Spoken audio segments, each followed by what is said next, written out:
Friends, ನಮಸ್ಕಾರ. ISM TV ಚಾನಲ್ಗೆ ಸ್ವಾಗತ. ನಾನು ನಿಮ್ಮ ಮನೆ ಮಗ ನಿಖಿಲ್ ಮಾತಾಡ್ತಿದ್ದೀನಿ.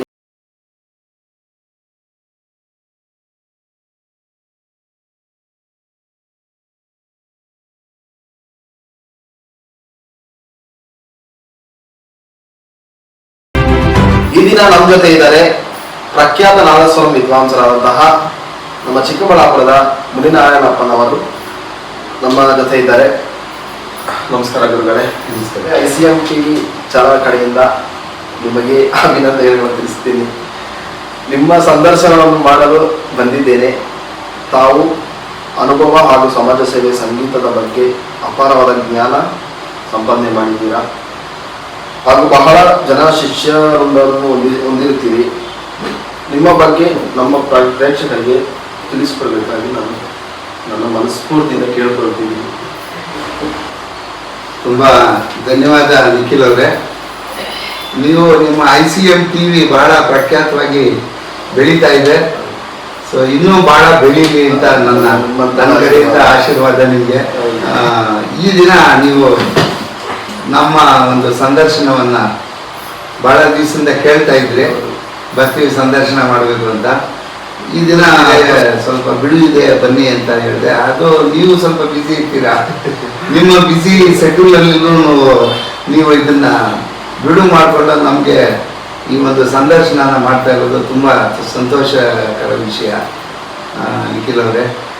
ಹಾಗೂ ನೀವು ಡೋಲ್ ವಿದ್ವಾಂಸರು, ಇನ್ನೂ ಬೆಳೆಯೋ ಇದು ಜಾಸ್ತಿ ಇದೆ ನಿಮಗೆ. ಯಾಕೆಂದ್ರೆ ಇನ್ನೂ ಜಾಸ್ತಿ ಹೆಸರಿಗೆ ಬೆಳಿಬೇಕು. ನೀವು ಬೆಳಿತೀರ, ಆ ಥರ ನಿಮ್ಮ ಒಂದು ಇದು ನಮ್ಗೆ ಹೇಳ್ತಾ ಇದೆ. ಹಾಗೆ ಚೆನ್ನಾಗಿ ಬೆಳೀಲಿ, ನಮಗೆ ಹುಡುಗರು ಚೆನ್ನಾಗಿ ಬೆಳಿಬೇಕು ಅನ್ನೋ ಉದ್ದೇಶನೇ. ಸರ್, ನಿಮ್ಮ ಹಿನ್ನೆಲೆ ಹಳ್ಳಿಯಿಂದ ಇಲ್ಲಿವರೆಗೂ ಹೇಗೆ ನಡೆದು ಬಂದ ದಾರಿ? ಸೊ ನಿಖಿಲ್ ಅವರೇ, ನನ್ನ ಒಂದು ಹಿನ್ನೆಲೆ ಏನಪ್ಪ ಅಂದರೆ, ನನ್ನ ಸ್ವಂತ ಊರು ಬಂದು ಶಿಡ್ಲಘಟ್ಟ ತಾಲೂಕು ದೊಡ್ಡದಾಸೇನಹಳ್ಳಿ ಅಂತ ಒಂದು ಕುಗ್ರಾಮ. ಆ ಗ್ರಾಮದಲ್ಲಿ ನಾನು ಹುಟ್ಟಿ ಒಂದು 80ರಿಂದ 100 ಮನೆ ಇರ್ಬೋದು ಅಷ್ಟೇ. ತುಂಬ ಚಿಕ್ಕ ಹಳ್ಳಿ. ಆ ಹಳ್ಳಿಯಲ್ಲಿ ಹುಟ್ಟಿ ಬೆಳೆದೆ. ನನ್ನ ತಂದೆ ನಾರಾಯಣಪ್ಪ ಅಂತ, ಅವರು ನಾದಸ್ವರ ವಿದ್ವಾಂಸರು ಹಾಗೂ ಸಾಹಿತ್ಯ ಪಂಡಿತರು. ಅವ್ರ ಹತ್ರ ತುಂಬ ಅನುಭವ ಇತ್ತು. ಹಾಗೂ ನನ್ನ ಈ ಒಂದು ನೀನು ಓದಬೇಕಪ್ಪ ಅಂತ ಹೇಳ್ಬಿಟ್ಟು ಎಜುಕೇಷನ್ಗೆ ನನಗೆ ಜಾಸ್ತಿ ಒತ್ತು ಕೊಟ್ಟರು. ನಾನು 4ನೇ ತರಗತಿವರೆಗೂ ನಮ್ಮ ಊರಲ್ಲೇ ವ್ಯಾಸಂಗ ಮಾಡಿದೆ. ಆಮೇಲೆ 5ನೇ ತರಗತಿಯಿಂದ 7ನೇ ತರಗತಿವರೆಗೂ ವೈಹುಣಸೆನಲ್ಲಿ ರೈಲ್ವೆ ಸ್ಟೇಷನ್ ಅಂತ ಇದೆ, ಅಲ್ಲಿ ಒಂದು ಹಿರಿಯ ಪ್ರಾಥಮಿಕ ಶಾಲೆ, ಅಲ್ಲಿ ಒಂದು 7ನೇ ತರಗತಿವರೆಗೂ ಅಲ್ಲಿ ಓದಿದೆ. 8ರಿಂದ 10ನೇ ತರಗತಿವರೆಗೂ PU ಶಿಡ್ಲಘಟ್ಟ ಜೂನಿಯರ್ ಕಾಲೇಜ್, ಆ ಜೂನಿಯರ್ ಕಾಲೇಜಲ್ಲಿ ನಾನು ವ್ಯಾಸಂಗ ಮಾಡಿದೆ. 10ನೇ ತರಗತಿವರೆಗೂ ನನ್ನ ವ್ಯಾಸಂಗ ಅಲ್ಲೇ ಇತ್ತು. ನನ್ನ ಹುಟ್ಟು ಊರಾದಂಥ ದೊಡ್ಡದಾಸೇನಹಳ್ಳಿಯಲ್ಲಿ ನಾನು ನಮ್ಮೂರಿಗೂ ನಮ್ಮ ವೈಹುಣಸೆನಲ್ಲಿ ರೈಲ್ವೆ ಸ್ಟೇಷನ್ಗೂ 1.5 ಕಿಲೋಮೀಟರ್ ಆಗುತ್ತೆ. ಆವಾಗ ಸೈಕಲ್ಲು ಇಲ್ಲ, ಏನೂ ಇಲ್ಲ. ಆ ಕಡೆ ಈ ಕಡೆ ಕಾಡು. ಆ ಕಾಡು ಪ್ರದೇಶದಲ್ಲಿ ಓಡಾಡಿಕೊಂಡು ನಾವು ವ್ಯಾಸಂಗ ಮಾಡಿದವರು. ನಮ್ಮ ಎಜುಕೇಷನ್ನು ಅಷ್ಟುವರೆಗೂ ಆಯಿತು. ನಿಖಿಲವರು, ನಿಮ್ಮ SSLC ಮಾಡಿ ಆದ ನಂತರ PUಗೆ ಶಿಡ್ಲಘಟ್ಟ ಜೂನಿಯರ್ ಕಾಲೇಜ್ ವ್ಯಾಸಂಗ ಮಾಡಿ ನಿಮ್ಮ ತಂದೆಯವರೊಂದಿಗೆ ಸಂಗೀತ ಅಭ್ಯಾಸ ಮಾಡಿದ್ದೀವಿ. ನಿಮ್ಮ ತಂದೆಯವರೊಂದಿಗೆ ಮಾಡಿದ್ರಲ್ವ? ನಮ್ಮ ತಂದೆಯವರು ತುಂಬ ಪಂಡಿತರವರು. ಅವರು ಸಾಹಿತ್ಯನ ಬಹಳ ಆಡ್ತಿರೋರು. ಆ ಸಾಹಿತ್ಯವನ್ನು ಅವರು ಹೇಳುವಾಗ ನನಗೆ ಒಂಥರ ಉತ್ಸಾಹ, ನಾವು ಸಂಗೀತ ಕಲಿಬೋದಲ್ಲ, ಈ ಥರ ಸಾಹಿತ್ಯ ಹಾಡ್ಬೋದಲ್ಲ ಅನ್ನೋ ಒಂದು ಉತ್ಸಾಹ ಬಂದು ನಾನೇನು ಮಾಡಿದೆ, ನಮ್ಮ SSLCಯಲ್ಲಿನೇ ನಾನು ಪ್ರಾರಂಭ ಮಾಡಿದೆ. ನಮ್ಮ ತಂದೆಯವರ ಹತ್ರದಿಂದ ಅಲ್ಲೇ ಕಲಿತೆ. ಮೊದಲ ಗುರುಗಳು ನಮ್ಮ ತಂದೆನೇ. ಸಾಪಾಯಿಂದ ಹಿಡಿದು ಭಾಳಷ್ಟು ವರ್ಣಗಳು, ಕೀರ್ತನೆಗಳು ಎಲ್ಲ ಅಲ್ಲಿಂದನೂ ಸಾಹಿತ್ಯದೊಂದನ್ನೇ ಕರ್ಕೊಂಬಂದರು. ಸಾಹಿತ್ಯದಿಂದಾನೇ ಕರ್ಕೊಂಬಂದರು ನಮ್ಮ ತಂದೆಯವರು. ಆ ಸಾಹಿತ್ಯ ಬೆಳೆಸ್ಕೊಂಡಿದ್ದೆ ನಮ್ಮ ತಂದೆಯವ್ರ ಕಡೆಯಿಂದ. ಅಲ್ಲಿ ಸಾಹಿತ್ಯನ ಬೆಳೆಸ್ಕೊಂಡು ನಾನು ಒಂದು ಉನ್ನತ ಮಟ್ಟಕ್ಕೆ ಬರ್ತಾ ಇದ್ದಂಗೆ ನಮ್ಮ ತಂದೆಯವರು ಮೊದಲು ಗುರುಗಳು ನನಗೆ ಚೆನ್ನಾಗಿ ಹೇಳ್ಕೊಟ್ರು. ಆ ಸಾಹಿತ್ಯದ ಬಗ್ಗೆ ಅರಿವು ಮಾಡಿಕೊಟ್ಟವ್ರೆ ನಮ್ಮ ತಂದೆ. 1990ರಲ್ಲಿ ನಿಮ್ಮ ವಿವಾಹ ಆದ ನಂತರ 5 ವರ್ಷದ ಸಂಗೀತ ಲೋಕ ನೀವು ಬಿಟ್ಟಿದ್ದೀರಿ. ಕಾರಣ? ಅದಕ್ಕೆ ಒಂದು ದೊಡ್ಡ ಕಾರಣ ಇದೆ ನಿಖಿಲ್ ಅವರೇ. ಅದು ಏನಾಯ್ತು ಅಂದ್ರೆ ನಾನು ಆಗ ಸ್ವಲ್ಪ ಬೆಳೀತಾ ಬಂದೆ. ನಮ್ಮ ತಂದೆಯವ್ರ ಹತ್ರನೇ ಬಹಳ ಪ್ರೇರೇಪಿತನಾಗಿ ಅಲ್ಲಿ ಚೆನ್ನಾಗಿ ಕಲಿತು ಸಾಧನೆ ಮಾಡಿ ನಮ್ಮ ತಂದೆಯವರು 3 ಗಂಟೆಗೆ ಎಬ್ಬಿಸ್ಬಿಡೋದು. ಈ ಒಂದು ಧನುರ್ಮಾಸದ ಟೈಮಲ್ಲಿ ಅಂದರೆ ಒಂದು ತಿಂಗಳಲ್ಲಿ ನನಗೆ ತುಂಬ ಕಷ್ಟ ಕೊಡ್ತಾ ಇದ್ದೆ. ಏನು ಅಂತಂದರೆ ಆಚೆ ಒಂದು ಇದರಲ್ಲಿ ಮಡಿಕೆಯಲ್ಲಿ ನೀರು ಇಟ್ಬಿಟ್ಟು ಆ ಮಡಿಕೆಯಲ್ಲಿ ನೀರನ್ನ ನಾನು ಉಯ್ಕೋಬೇಕು 3 ಗಂಟೆ ರಾತ್ರಿಗೆ. ಆ ಒಂದು ಉಯ್ಕೊಂಡು ಅದೇ ಬಟ್ಟೆಗಳಲ್ಲಿ ಹಂಗೇನೆ ಸಾಧನೆ ಮಾಡಬೇಕು. ಕಡೆ ಅಂತ ಇರುತ್ತೆ ಮೈಯೆಲ್ಲ. ಆ ಟೈಮಲ್ಲಿ ಸಾಧನೆ ಮಾಡಿಸಿ ನಮ್ಮ ತಂದೆಯವ್ರು ನನಗೆ ಕೋಲ್ಡ್ ಇರುತ್ತೆ, ಅದು ಬೇರೆ ಇದು ಬಿಟ್ಟು ಮಂಚು ಬಿಡ್ತಾ ಇರುತ್ತೆ. ಆ ನೀರು ಉಯ್ಕೊಂಡ್ರೆ ಹೆಂಗಿರುತ್ತೆ ಹೇಳಿ. ಆ ಗಡ ಅಂತ ಇರುತ್ತೆ ಮೈಯೆಲ್ಲ. ಆವಾಗ ಸಾಧನೆ ಮಾಡಿಸಿರೋದು ನಮ್ಮ ತಂದೆಯವರು. ನಮ್ಮ ತಂದೆಯವ್ರ ಪ್ರೇರೇಪಣೆಯಿಂದನೇ ನಾನು ಇವತ್ತಿನ ಮಟ್ಟಕ್ಕೆ. ಶ್ರೀ ಸರಸ್ವತಿ ಸಂಗೀತ ಪಾಠಶಾಲೆ ಹೇಗೆ ಆರಂಭವಾಯಿತು? ಸರಿ, ಆಗ ನಾನು ಊರಲ್ಲೇ ಇದ್ದೆ. ಇದ್ದಾಗ ನನಗೆ ಯಾವುದೋ ಒಂದು ಹೇಳ್ತಾರಲ್ಲ ನವಗ್ರಹಗಳಲ್ಲಿ ಒಂದು ಕೆಲವು ಗ್ರಹಗಳು ರಾಹು ಕೇತುಗಳು ಅಡ್ಡ ಬಂದು ಏನಾಯ್ತು, ಈ ನಾದಸ್ವರ ವಿದ್ಯೆನೇ ಬೇಡ, ಈ ಪಾಠನೂ ಬೇಡ, ನಮ್ಮ ಜನಾಂಗದ ಸವಾಸನೆ ಬೇಡ ಅಂತ ಹೇಳ್ಬಿಟ್ಟು ನಾನು ಬೇರೆ ಲೋಕಕ್ಕೆ ಹೊರಟೋದೆ.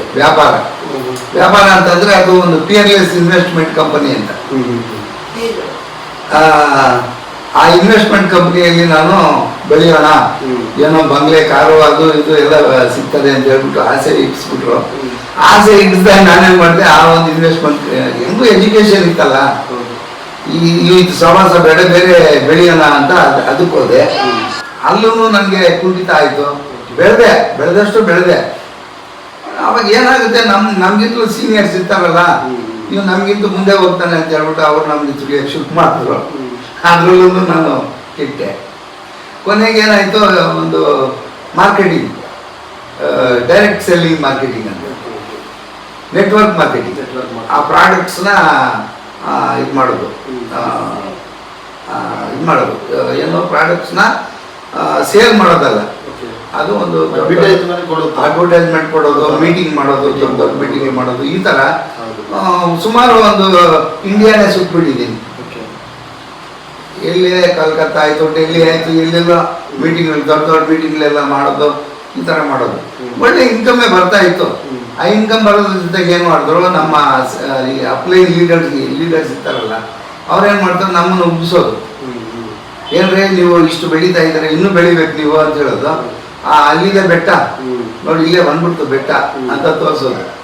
ಆವಾಗ ಒಂದು ದೊಡ್ಡ ಮೀಟಿಂಗ್ ಮಾಡ್ರಿ ಅನ್ನೋದು. ಇಲ್ಲಿ ಒಂದಿನ ಸಂಪಾದನೆ ಏನು ಮಾಡೋದು, ಆ ಮೀಟಿಂಗ್ ಖರ್ಚು ಮಾಡೋದು. ಸೊ ಹೀಗಾಗಿ ನಾನು ಸಂಸಾರದ ವ್ಯತ್ಯಯ ನಾನು ಬಿಟ್ಬಿಟ್ಟೆ.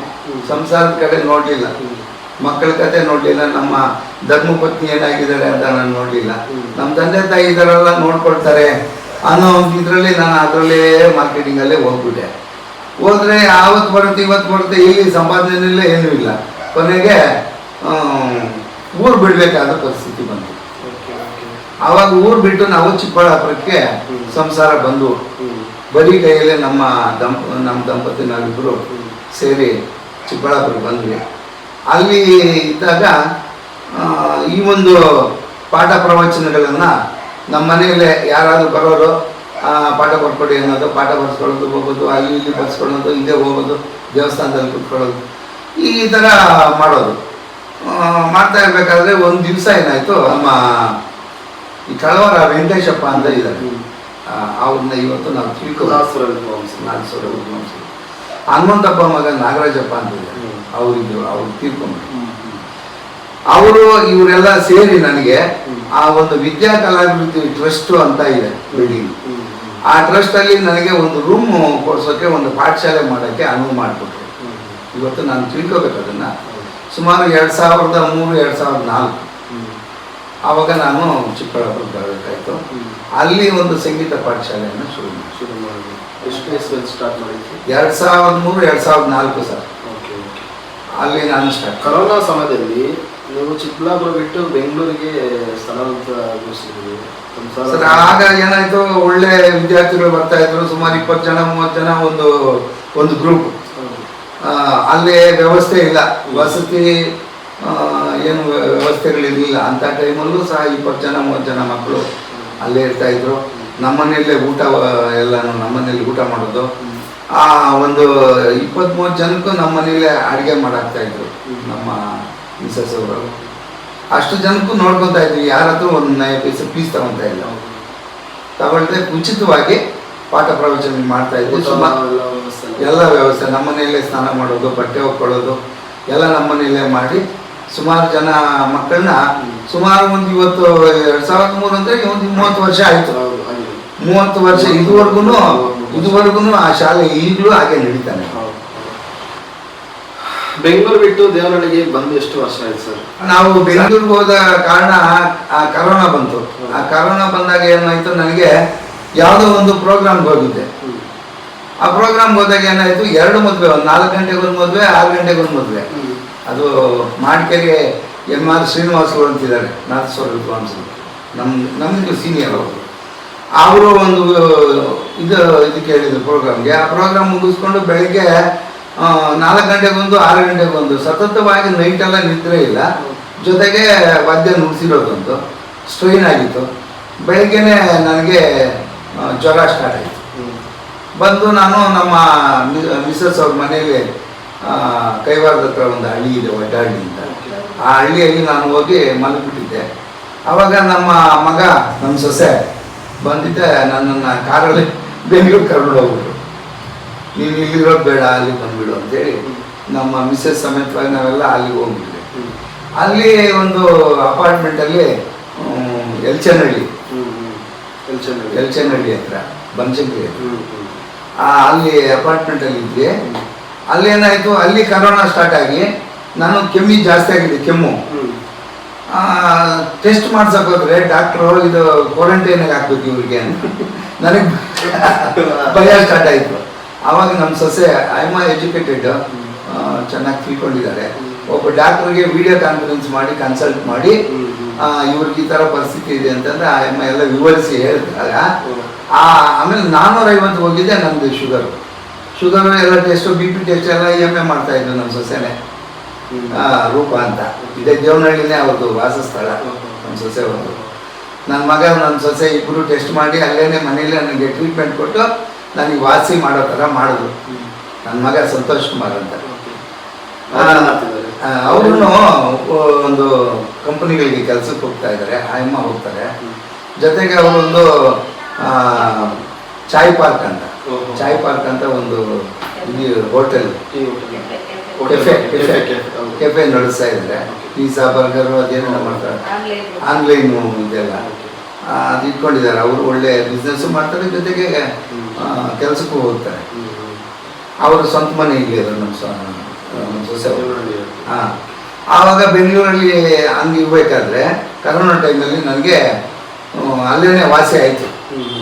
ಶುಗರ್ ಎಲ್ಲ ನಾರ್ಮಲ್ ಬಂತು. ನಮ್ಮ ಸೊಸೆ ಕಡೆಯಿಂದ ಅದೊಂದು ಒಳ್ಳೆಯ ಉಪಕಾರ ಆಯಿತು. ಆಗಿರ್ಬೇಕಾದ್ರೆ ಅಲ್ಲೇನೆ ಪಾಠ ಪ್ರವಚನಗಳು ಸ್ಟಾರ್ಟ್ ಆಯಿತು ಆನ್ಲೈನಲ್ಲಿ. ಭಾಳ ಜನ ನಮ್ಮ ಪಕ್ಕದ ಮನೆಯವರೇ ನಮ್ಮ ಆಧ್ಯಾತ್ಮಿಕ ಗುರುಗಳು ಲಕ್ಷ್ಮೀ ಅಮ್ಮ ಅಂತ ಇದ್ರು. ನಮ್ಮ ಸೊಸೆಯವ್ರಿಗೂ ನಮ್ಮ ಮಿಸಸ್ ಅವ್ರಿಗೂ ಅವರೇ ಆಧ್ಯಾತ್ಮಿಕ ಗುರುಗಳು ಲಕ್ಷ್ಮೀ ಅಮ್ಮ ಅಂತ. ತುಂಬ ವಿಷಯ ಪರಿಣಿತರವರು. ಅವರು ನಾನು ಬೇಜಾರಾದಾಗ ಕರೋನಾ ಟೈಮಲ್ಲಿ ನಾನೇನು ಇದೆ ಹಾಡ್ಕೊಳ್ಳೋದು, ನಾನು ಇಷ್ಟಾನುಸಾರ ಬಿಡುವಾಗ ಒಬ್ಬನೇ ಇರ್ತಾ ಇದ್ನಲ್ಲ, ಹಾಡ್ಕೊಳ್ಳೋದು ಇದೆಲ್ಲ ಮಾಡ್ತಾ ಇದ್ದೆ. ಆಮೇಲೆ TV ಯೂಟ್ಯೂಬಲ್ಲಿ ಹಾಕ್ಕೊಂಡು ಒಳ್ಳೊಳ್ಳೆ ಪ್ರೋಗ್ರಾಮ್ಗಳೆಲ್ಲ ಜಸ್ದಾಸ್ ಅವ್ರದ್ದು, ಬಾಲಮುರಳಿ ಕೃಷ್ಣ ಅವ್ರದ್ದು, ಅವರಿಂದ ನಾನು ಪ್ರೇರೇಪನಾಗಿರೋದು. ಸಾಹಿತ್ಯ ಎಲ್ಲ ಕಲ್ತಿದ್ದೆಲ್ಲ ಬೇಕಾದ್ರೆ ಅವರಿಂದಾನೆ. ಅವರು ನನ್ನ ಗುರುಗಳೇ ಅಲ್ವಾ. ಈ ಥರ ಅವರಿಂದ ನಾನು ಪ್ರೇರೇಪನಾಗಿ ಕಲ್ತ್ಕೊಂಡು ಅಲ್ಲೇ ಇಂದು ಪ್ರಾಕ್ಟೀಸ್ ಮಾಡ್ತಾನೆ ಇದ್ದೆ. ಮಾಡ್ತಾ ಹಿಂದೆ ಅಲ್ಲೇ ಪಾಠ ಪ್ರವಚನಗಳು ವಿಡಿಯೋ ಕಾನ್ಫರೆನ್ಸಲ್ಲಿ ಅದರಲ್ಲಿ ನಾನು ಪಾಠ ಪ್ರವಚನ ಮಾಡ್ತಾ ಇದ್ದೆ ಅಲ್ಲೇ ಬೆಂಗಳೂರಲ್ಲಿ. ಬೆಂಗಳೂರಿಂದ ದೇವನಹಳ್ಳಿ ಬಂದಿದ್ದು ಹೇಗೆ ಅಂತ ಕೇಳಿದ್ರು ಅಲ್ವಾ. ಬೆಂಗಳೂರಲ್ಲಿ ನನಗೆ ಆ ನೀರು ಇಳಿಸ್ಲಿಲ್ಲ, ಅಲ್ಲಿ ಜನನೂ ಹೆಚ್ಚಾಗಿ ನನಗೆ ಪರಿಚಯ ಇಲ್ಲ. ಹಾಗಾಗಿ ಇರಬೇಕಾದ್ರೆ ಅಲ್ಲಿ ಓಡಾಡೋಕ್ಕೂ ನನಗೆ ಭಾಳ ತೊಂದರೆ ಆಯಿತು. ಹೀಗಾಗಿ ನಾನು ಚಿಕ್ಕಬಳ್ಳಾಪುರಕ್ಕೆ ಹೋಗ್ಬಿಡ್ತೀನಮ್ಮ, ನಾನು ಇಲ್ಲಿ ಇರಲ್ಲ, ನನಗೆ ಅಲ್ಲಿ ಸಂಪರ್ಕ ಜಾಸ್ತಿ ಆಗಿರೋದು. ನಾನು ಇಲ್ಲಿ ಬೆಂಗಳೂರಲ್ಲಿ ಕುತ್ಕೊಂಡು ಒಂದು ಕಡೆ ಮೂಲೆಯಲ್ಲಿ ಕುತ್ಕೊಂಡಂಗಿರುತ್ತೆ ನನಗೆ. ಓಡಾಡಿ ಯಾವಾಗೂ ಜನಸಂಪರ್ಕದಲ್ಲಿದ್ದು ಒಂದು ಕಡೆ ಫ್ರೀಯಾಗಿ ಕುತ್ಕೊಬೇಕಂತ ಬೇಜಾರಲ್ವಾ? ಎಷ್ಟು ಅಂತ ಟಿ ವಿ ನೋಡ್ತಾರೆ, ಎಷ್ಟು ಅಂತ ಮಲಗ್ತೀರ, ಆಗಲ್ಲ. ಹಾಗಾಗಿ ಬೇಜಾರಾಗಿದ್ದೆ. ಸರಿಯಪ್ಪ ನಾವು ಬಂದ್ಬಿಡ್ತೀವಿ ದೇವನಹಳ್ಳಿಗೆ, ಎಲ್ಲ ಒಟ್ಟಿಗೆ ಇರೋಣ ಅಂತ ದೇವನಹಳ್ಳಿಗೆ ಅವ್ರು ನಮ್ಮ ಜೊತೆಲಿ ಬಂದ್ಬಿಟ್ರು. ಅವ್ರೇನು ಮಾಡಿದ್ರು, ಅವರ ಅಮ್ಮ ಅವ್ರ ಮನೆಯಲ್ಲಿ ಮತ್ತು ನಮಗೆ ಸಪ್ರೇಟ್ ಮನೆ ಮಾಡಿದ್ರು. ನಾವು ಅವರೆಲ್ಲ ಒಗ್ಗಟ್ಟಾಗಿ ಇರ್ತೀವಿ. ಇಲ್ಲಿ ಇರ್ತಾರೆ, ಅಲ್ಲಿ ಇರ್ತಾರೆ ನಮ್ಮ ಮಕ್ಕಳು. ನಮ್ಮ ಮೊಮ್ಮಗಳು ಒಬ್ಬಳಿದ್ದಾರೆ, ಅವಳನ್ನ ಆಟ ಆಡಿಸ್ಕೊಂಡು ನಾವು ನಮ್ಮ ಮಿಸಸ್ ಅವರು ಇರ್ತಾರೆ. ಸೊ ಈ ಒಂದು ನಿಟ್ಟಿನಲ್ಲಿ ನಮ್ಮ ಧರ್ಮಪತ್ನಿ ಅವತ್ತು ಬಹಳ ಶ್ರಮ ಇದೆ. ಯಾಕೆಂದ್ರೆ ನಾನು ತುಂಬ ಕಷ್ಟ ಕೊಟ್ಟಿದ್ದೀನಿ ಕೆಲವು ಟೈಮಲ್ಲಿ. ನಾನು ಈ ಮಟ್ಟಕ್ಕೆ ಬರಬೇಕು ಅಂತಂದರೆ ಅವರ ಒಂದು ಪರಿಶ್ರಮನೂ ಇದೆ, ಜೊತೆಗೆ ಬಹಳ ತಾಳ್ಮೆ ಇದೆ. ಆ ತಾಳ್ಮೆಯಿಂದ ನನ್ನ ಈ ಮಟ್ಟಕ್ಕೆ ತಗೊಂಡು ಬಂದಿದೆ.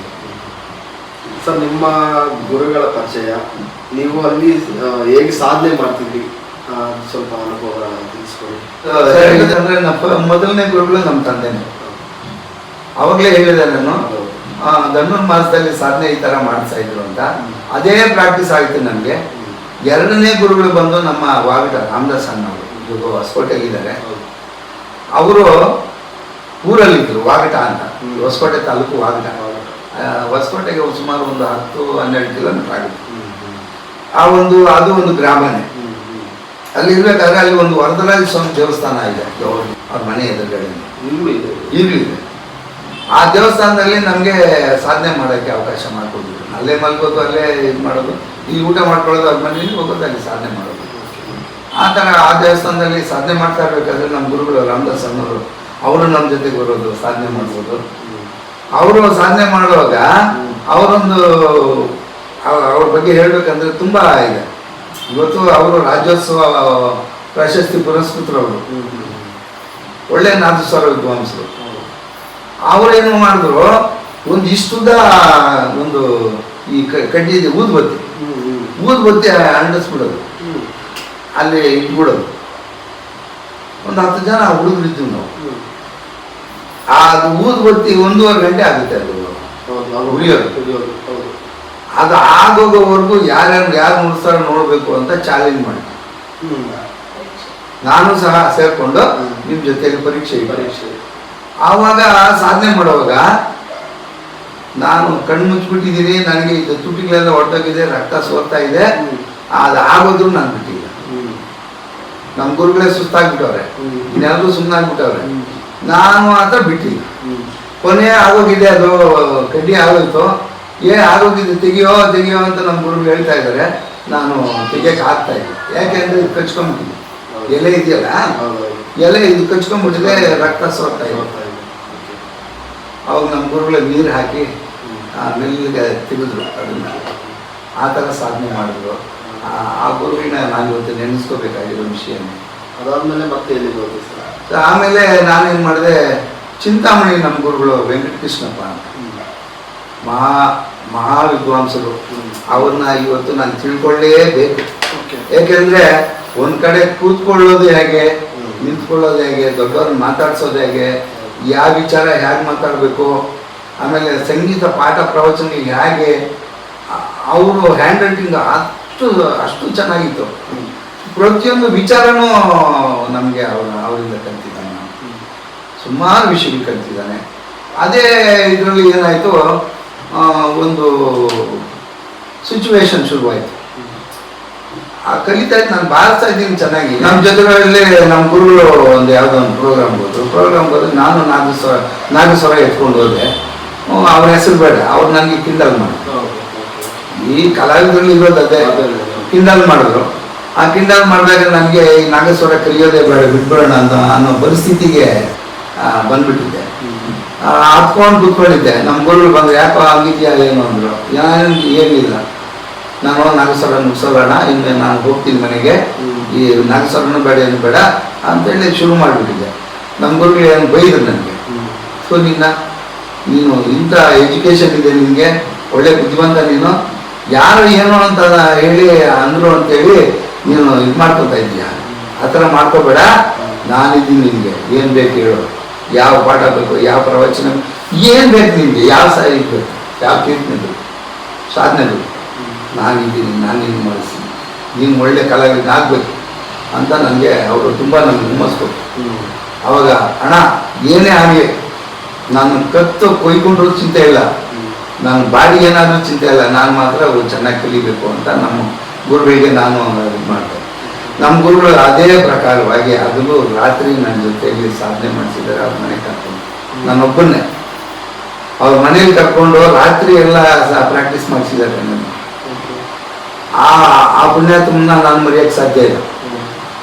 ಅವರಿಂದ ನಾನು ಭಾಳಷ್ಟು ಕಲ್ತಿದ್ದೀನಿ ಸರ್.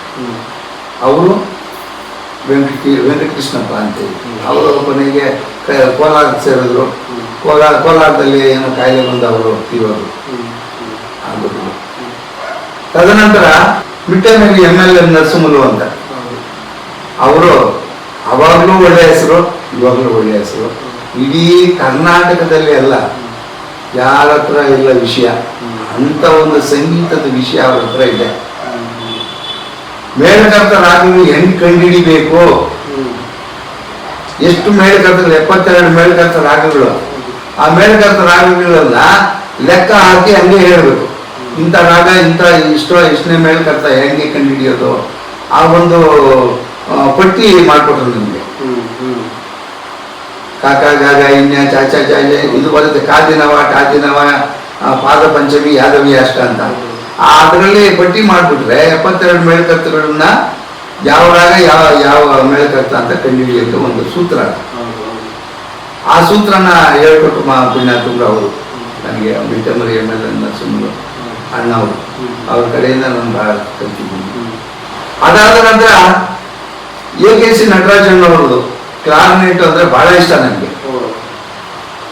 ಅವರ ಒಂದು ಧ್ವನಿ ಸುರುಳಿಗಳನ್ನ ಹಾಕೊಂಡು, ಕ್ಯಾಸೆಟ್ಗಳು ಹಾಕೊಂಡು ಹಿಂದೆ ಮುಂದೆ ತಿರುಗಿಸಿ ಹಾಕಿ ಅದನ್ನು ಬರ್ಕೊಂಡು ಪ್ರಾಕ್ಟೀಸ್ ಮಾಡಿ ಅವರಿಂದ ನಾನು ಬಹಳಷ್ಟು ಪ್ರೇರೇಪಿತನಾದೆ. ಅವರಿಂದ ಬಹಳಷ್ಟು ಕಲ್ತಿದ್ದೆ. ಅವರು ನನಗೆ ಗುರುಗಳು ಅಲ್ವಾ. ಆಮೇಲೆ ಏನಾಯ್ತು, ಬಾಲಮುರಳಿ ಕೃಷ್ಣ ಅಂದ್ರೆ ಬಹಳ ಇಷ್ಟ ನನಗೆ. ಯಾಕಂದ್ರೆ ಸಾಹಿತ್ಯ ನನಗೆ ಮೊದಲಿಂದ ಅಂಟಿ ಬಂದಿದೆ, ನಮ್ಮ ತಂದೆಯವ್ರ ಕಡೆಯಿಂದನೇ ಸಾಹಿತ್ಯ ಅಂಟಿ ಬಂದಿದೆ. ಆಗಿರ್ಬೇಕಾದ್ರೆ ನಮ್ಮ ಸಾಹಿತ್ಯದ ಕಡೆ ನನಗೆ ಒಲವು ಇದ್ದಿದ್ದರಿಂದ ಬಾಲಮುರಳಿ ಕೃಷ್ಣ ಏನ್ ಆಡ್ತಾರೋ ಅದೇ ಹಾಗೆ ಆಡ್ಬೇಕು. ಅವರು ಪ್ರಿಂಟ್ ಮಾಡ್ದಂಗೆನೆ ಅವ್ರು ಹಾಡೋದು.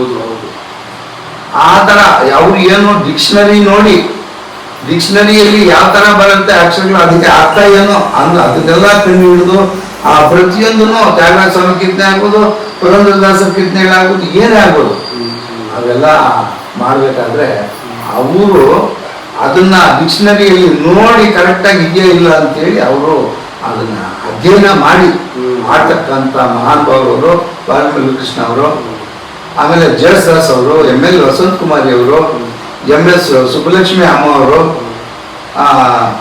ಇವ್ರದ್ದು ಎಲ್ಲ ನಾನು ಕೇಳಿ ಧ್ವನಿಸುರುಳಿಗಳನ್ನು ಕೇಳಿ ಎಷ್ಟೋ ನಾನು ಅವರಿಂದ ಕಲಿತಿದ್ದೀನಿ ಸರ್. ಸರ್, ನಿಮಗೆ ಪ್ರಶಸ್ತಿ ಪುರಸ್ಕಾರಗಳು ತುಂಬಾ ಇದೆ, ಬಟ್ ಅದರಲ್ಲಿ ಯಾವ್ದಾದ್ರು ಎರಡೇ ಹೇಳಿ ಸರ್ ಸಾಕು. ಇದು ಎಲ್ಲ ಹೇಳಿದ್ರೆ ಇದು ಇವತ್ತೆಲ್ಲ ಆಗ್ಬೇಕು. ಅದು ಏನಾಯ್ತು ಸರ್ ಅಂದ್ರೆ, ನಾವೇನ್ ಕೆಲಸ ಮಾಡ್ತೀವಿ, ಏನು ಕೆಲಸ ಮಾಡಿದ ಮೇಲೆ ಗುರ್ತಿಸ್ಕೊಳ್ತೀವಿ. ಆ ಗುರ್ತಿಸ್ಕೊಳ್ಳೋದ್ರ ಮುಖಾಂತರ ಸುಮಾರು ಪ್ರಶಸ್ತಿಗಳು ಬಂದು ನಾನು ನಮ್ಮ ಪಾಠಶಾಲೆಯಲ್ಲಿ ಸುಮಾರು ಜೋಡಿಸಿಟ್ಟಿದ್ದೆ. ಆ ರೂಮ್ ಎಲ್ಲಾನು ನನ್ನ ಪ್ರಶಸ್ತಿಗಳೇ ಇತ್ತು. ಅದರಲ್ಲಿ ಒಂದು 2 ಹೇಳಕ್ ಇಷ್ಟಪಡ್ತೀನಿ ಸರ್. ನಾನು ಕಂಚಿ ಕಾಮಕೋಟಿ ಪೀಠ ಆಸ್ಥಾನ ವಿದ್ವಾನ್ ಅನ್ನೋ ಒಂದು ಪ್ರಶಸ್ತಿಗೆ 2014ರಲ್ಲಿ ನನ್ನ ಒಂದು ಬಯೋಡೇಟಾನ ಕಳಿಸ್ಕೊಟ್ಟಾಗ ಅದನ್ನ ಒಂದು ಲೆಟರಲ್ಲಿ ಕಳಿಸಿದ್ರು, ಇಂಥ ದಿವಸ ನೀವು ಬನ್ನಿ, ನಿಮ್ದು ಸೆಲೆಕ್ಷನ್ ಆಗಿದೆ ಅಂತೇಳಿ ನಮಗೆ ಅಲ್ಲಿಂದ ಒಂದು ಕರೆ ಬಂತು. ಆವತ್ತು ಅಲ್ಲಿ ಹೋದ್ವಿ. ನಾನು ಒಂದು ಹೊಸಕೋಟೆಗೆ ಕೃಷ್ಣಪ್ಪ ಅಂತ ಇದ್ದಾರೆ, ಕಾಮಾಕ್ಷಿನಲ್ಲಿ ಕೃಷ್ಣಪ್ಪ ಅಂತ ಅವ್ರಿಗೂ ಬಂದಿತ್ತು. ಅವರು ನಾವಿಬ್ರು ಹೋಗಿ ಕಂಚಿ ಕಾಮಕೋಟಿ ಪೀಠ ಆಸ್ಥಾನ ವಿದ್ವಾನ್ ಒಂದು ಪ್ರಶಸ್ತಿನ ಅವರು ಸಚ್ಚಿದಾನಂದ ಸರಸ್ವತಿ ಸಚ್ಚಿದಾನಂದ ಸ್ವಾಮಿಗಳಿದ್ರು. ಆ ಸ್ವಾಮಿಗಳು ನಮಗೆ ಆ ಒಂದು ಪ್ರಶಸ್ತಿನ ಕೊಟ್ಟರು. ಅದು ಒಂದು ದೊಡ್ಡ ನಮಗೆ ಕೊಡುಗೆ. ಕೆಂಪೇಗೌಡ ಪ್ರಶಸ್ತಿ ಸಹ ಹೌದು ಸರ್. ಕೆಂಪೇಗೌಡ ಪ್ರಶಸ್ತಿ ಬರಬೇಕಾದ್ರೆ ನಮ್ಮ ಚಲನಚಿತ್ರ ನಟರು ಇದಾರಲ್ಲ, MS ಮುತ್ತುರಾಜ್ ಅಂತ ಸರ್, ಅವರು ಆಗ ಒಂದು ಫಿಲಿಂ ಫೀಲ್ಡಲ್ಲಿ ಒಳ್ಳೆಯ ಹೆಸರಿತ್ತು ಅವ್ರಿಗೆ. ಅವ್ರಿಗೂ ನಮಗೂ ಒಡನಾಟ ಇತ್ತು. ಅವ್ರದ್ದು ಏನೇ ಕಾರ್ಯಕ್ರಮಗಳಿದ್ರು, ಯಾವುದೋ ಒಂದು ಟೌನ್ ಹಾಲಲ್ಲಿ ರವೀಂದ್ರ ಕಲಾಕ್ಷೇತ್ರದಲ್ಲಿ ದೊಡ್ಡ ದೊಡ್ಡ ಪ್ರೋಗ್ರಾಮ್ಗಳು ಮಾಡ್ತಾ ಇದ್ರು. ನಮ್ಮ ಸ್ಕೂಲ್ ಹುಡುಗರನ್ನೆಲ್ಲ, ಶಾಲೆ ಹುಡುಗರನ್ನೆಲ್ಲ ಕರೆಸ್ಕೊಳ್ಳೋದು, ನಾನು ಈ ಹುಡುಗರನ್ನೆಲ್ಲ ಕರ್ಕೊಂಡಾಗ ಅವ್ರ ಪ್ರೋಗ್ರಾಮ್ಗಳು ಮಾಡಿಸೋದು, ಈ ಥರ ಮಾಡ್ತಾ ಇದ್ದೆ. ಆ ಟೈಮಲ್ಲಿ ಒಳ್ಳೆ ಒಂದು ಮನಸ್ಥಿತಿ ಅವ್ರಿಗೆ ಬಂತು, ನಿಮಗೆ ಕೆಂಪೇಗೌಡ ಪ್ರಶಸ್ತಿ ಕೊಡಿಸ್ಕೊಡ್ತೀನಿ ನಾನಪ್ಪರೇ ಅಂತೇಳಿ. ಸೊ ಅವ್ರ ಕಡೆಯಿಂದ MS ಮುತ್ತುರಾಜ್ ಅವ್ರ ಕಡೆಯಿಂದ ಒಂದು ಕೆಂಪೇಗೌಡ ಪ್ರಶಸ್ತಿ ಸಿಕ್ತು ಸರ್. ಗುರುಗಳೇ, ನಿಮಗೆ ಸಾಹಿತ್ಯದಲ್ಲಿ ಹೆಚ್ಚು ಪ್ರಾವೀಣ್ಯತೆ ಇದೆ, ಅದು ಹೇಗೆ ಸಾಧ್ಯ? ಮತ್ತು ಸಾಮಾನ್ಯವಾಗಿ ನಾದಸ್ವರ ನುಡಿಸೋರಿಗೆ ಸ್ವರ ಮಾತ್ರ ಗೊತ್ತಿರುತ್ತೆ, ಸಾಹಿತ್ಯ ಗೊತ್ತಿರೋದಿಲ್ಲ, ಅದು ಹೇಗೆ ಅಂತ? ಹೌದು, ಇದು ಬಹಳಷ್ಟು ಮುಖ್ಯವಾದ ವಿಷಯ. ಇದು ಒಳ್ಳೆ ಕ್ವೆಶ್ಚನ್ ಕೇಳಿದ್ರಿ ಸರ್. ಇದು ಬಹಳಷ್ಟು ಜನ ನಮ್ಮಲ್ಲಿ ಏನಾಗಿದೆ ಅಂತಂದ್ರೆ, ನಮ್ಮ ಗುರುಗಳಿಗೆ ಸಾಹಿತ್ಯ ಗೊತ್ತಿಲ್ಲ. ಯಾಕಂದ್ರೆ ಅವ್ರ ಗುರುಗಳಿಗೆ ಅವ್ರಿಗೆ ಗೊತ್ತಿರಲ್ಲ. ಅವರು ಏನ್ ಹೇಳ್ಕೊಟ್ಟಿರ್ತಾರೆ, ಸ್ವರ ಮಾತ್ರ ಹೇಳ್ಕೊಟ್ಟಿರ್ತಾರೆ. ಆ ಸ್ವರ ಅವರು ಸೇರಿ ನಮ್ಗೆ ಸ್ವರನ ಕಲಿಸ್ತಾರೆ. ಸಾಹಿತ್ಯ ಹೇಳೋದು ಅಂತಂದ್ರೆ ಒಂದೇ ಒಂದು ಗೆರೆ ಹೇಳ್ತಾರೆ ಅಷ್ಟೇ, ಪೂರ್ತಿ ಹೇಳಕ್ಕಾಗಲ್ಲ. ಯಾಕಂದ್ರೆ ಅವ್ರಿಗೆ ಗೊತ್ತಿರೋದಷ್ಟೇ. ಪಾಪ ಅದನ್ನ ಯಾರು ತಪ್ಪು ಕಂಡುಹಿಡಿಬಾರ್ದು. ಅವ್ರಿಗೆ ಏನ್ ಗೊತ್ತಿರುತ್ತೋ ಅದು ನಮ್ಗೆ ಅದರಿಂದ ನಾವು ಯಾರು ತಪ್ಪು ಹಿಡಿತಾ ಇಲ್ಲ. ಕೊನೆಗೆ ಸಾಹಿತ್ಯದ ಬಗ್ಗೆ ಅವಗಾಹನೆ ಇಲ್ಲ. ಯಾಕಂದ್ರೆ ನಾವು ಮುಗಿಸೋದೇ ಸ್ವರ.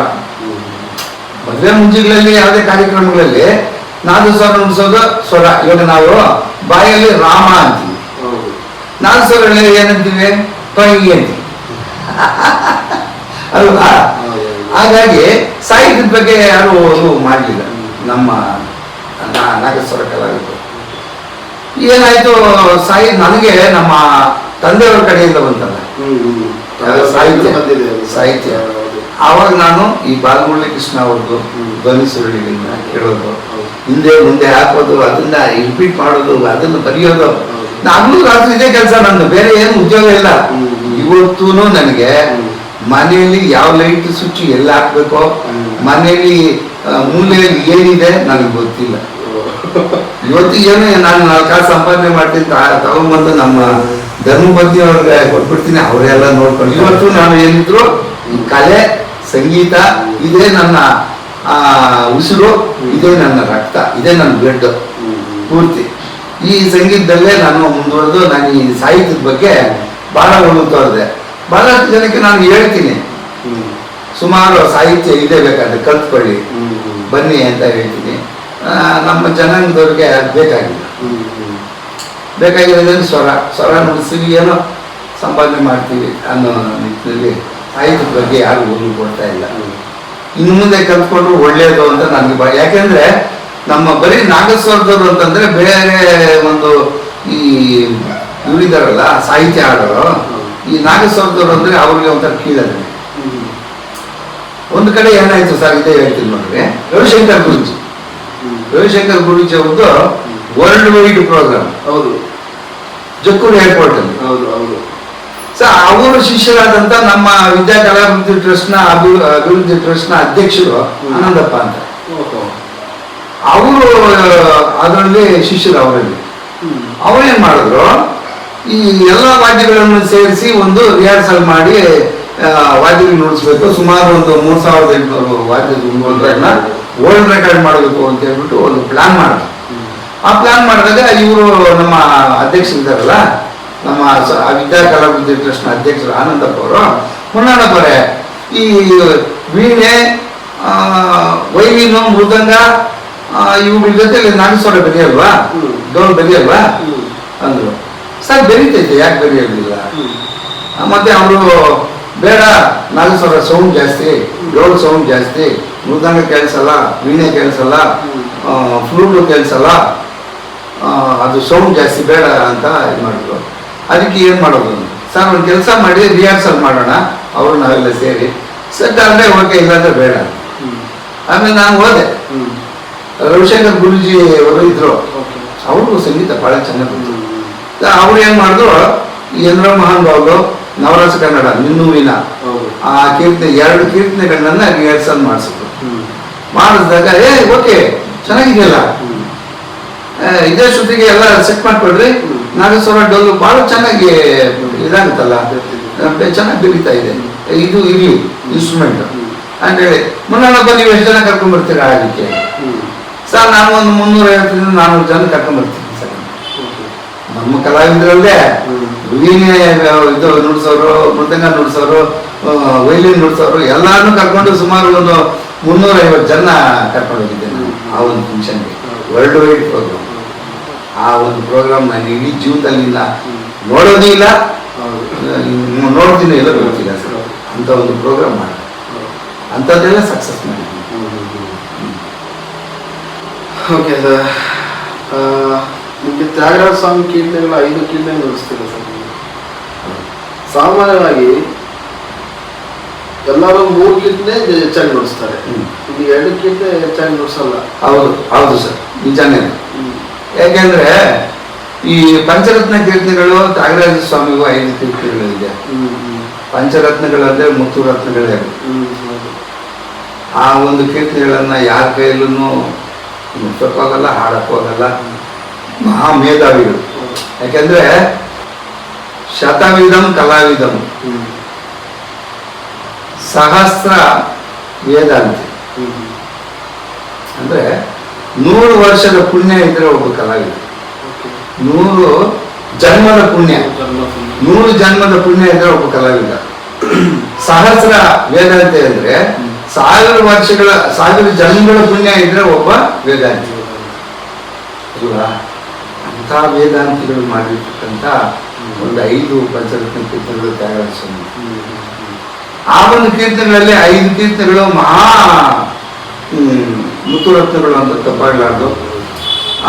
ಅದರಲ್ಲೇ ಜಗದಾನಂದ ಕಾರಕ ನಾಟ ಮೊದಲನೇದು, 2ನೇದು ಬಂದು ದುಡುಕುಗಲ್ಲ, 3ನೇದು ಬಂದು ಸಾಧಿಂಚನೆ, 4ನೇದು ಬಂದು ವರಾಳಿ, 5ನೇದು ಬಂದು ಯಂತ್ರಮಹಂತ. ಅದರಲ್ಲಿ ಎಲ್ಲ ಈ ಒಂದು ಜಗದಾನಂದ ಕಾರಕ, ಈ ಒಂದು ವರಾಳಿ, ಇದು ವಿಳಂಬ ತಾಳದಲ್ಲಿದೆ. ಆ 8 ಅಕ್ಷರ ಅದು ಅರ್ಜಾಗಕ್ಕೆ. ಅದು ಕನಕನ ರುಚಿರ ಅಂತ. ಕನಕನ ರುಚಿರ ಕನಕವ ಸನ ಕನಕನ ರುಚಿರ.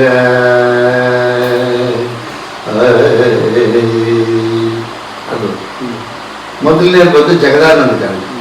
ಜಗದಾನಂದ ಕಾರಕ ಜಗದಾನಂದ ಆನಂದ ಜಗದ ಆನಂದ ಕಾರಕ ಜಗದ ಆನಂದ ಕಾರಕ ಜಯ ಜಾನಕಿ ಪ್ರಾಣ ನಾಯಕ ಜಗದ ಆನಂದ ಕಾರಕ.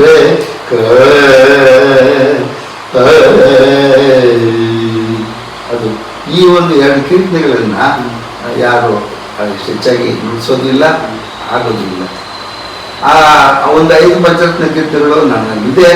ನಾನು ನಮ್ಮ ಹಳೆ ವಿದ್ಯಾರ್ಥಿಗಳಿಗೆಲ್ಲ ಇದನ್ನೆಲ್ಲ ಮಾಡಿದ್ದೀನಿ, ಹೇಳ್ಕೊಟ್ಟಿದ್ದೀನಿ. ಸುಮಾರು ತ್ಯಾಗರಾಜ ಸ್ವಾಮಿ ಆರಾಧನೆಗಳಲ್ಲಿ ನಾನು ಈಗ 5 ಪಂಚರತ್ನಗಳ ಕೀರ್ತನೆಗಳನ್ನ ನಮ್ಮ ಶಿಷ್ಯರಿಂದ ಹಾಕೊಂಡು ನಾನು ನುಡಿಸಿದ್ದೀನಿ ಭಾಳ. ಸಮಾಜ ಸೇವೆ ಎಂದರೇನು, ಮತ್ತೆ ಸಮಾಜ ಸೇವೆಯಲ್ಲಿ ನಿಮ್ಗೆ ಏನು ಲಾಭ? ಒಳ್ಳೆ ಕಷ್ಟ ಇದು. ಸಮಾಜ ಸೇವೆ ಮಾಡಬೇಕು ಅಂದ್ರೆ ಈ ಒಂದು ಸಮಾಜದಲ್ಲಿ ಹುಟ್ಟಿದ್ದೀನಿ, ಸವಿತಾ ಸಮಾಜದಲ್ಲಿ ಹುಟ್ಟಿದ್ದೀನಿ. ಸವಿತಾ ಸಮಾಜದಲ್ಲಿ ಬಹಳಷ್ಟು ಜನ ಸ್ಫೂರ್ತಿರೂಪಿಗಳು ನಮ್ಮ ಜನ. ಅನ್ಎಜುಕೇಟೆಡ್ಸೇ ಜಾಸ್ತಿ, ಎಜುಕೇಟೆಡ್ಸ್ ಇಲ್ಲ. ಅದಕ್ಕೆ ಬಹಳ ಜನಕ್ಕೆ ಏನು ಅಂತ ಗೊತ್ತಿಲ್ಲ ಆಫೀಸ್ಗಳಲ್ಲಿ. ಅದಕ್ಕೆ ಏನು ಮಾಡಬೇಕು, ಅವ್ರಿಗೆ ಲೋನ್ ಮಾಡಿಸ್ಕೋಬೇಕಾದ್ರೆ ಏನು ಮಾಡಬೇಕು, ಅದಕ್ಕೆ ಯಾವ ಒಂದು ಪರಿಕರಗಳು ಕೊಡಬೇಕು, ಅದು ಅವರು ಆಫೀಸರ್ಗಳನ್ನ ಯಾವ ಥರ ಮಾತಾಡಿಸ್ಬೇಕು ಗೊತ್ತಿಲ್ಲ. ಅದಕ್ಕೆ ಬಹಳಷ್ಟು ಜನಕ್ಕೆ ಲೋನ್ಗಳು ಇನ್ನೊಂದು ಮತ್ತೊಂದು ಅವ್ರಿಗೆ ಏನೇನು ಸಹಾಯ ಬೇಕಾಗಿದೆ ಅದನ್ನೆಲ್ಲ ನಾನು ಮಾಡಿಸ್ಕೊತೀನಿ. ಇದು ಒಂದು ಸಮಾಜ ಸೇವೆ ಅಂತ ಮಾಡಿದ್ದೀನಿ. ನಮ್ಮ ಸಮಾಜಕ್ಕೆ ಒಂದು ಕೊಡುಗೆ ಏನೋ ಇರಲಿ ಅಂತೇಳಿ. ಜೊತೆಗೆ ಅದರಿಂದ ನನಗೇನು ಲಾಭ ಇಲ್ಲ, ನನ್ನಿಂದ ಕೈಯಿಂದ ಖರ್ಚು ಮಾಡ್ಕೊಂಡು ನಾನೇ ಲಾಭ ನಾನೇ ಪಡ್ಕೊಂಡಿರೋ ಲಾಭ ಅಷ್ಟೇ.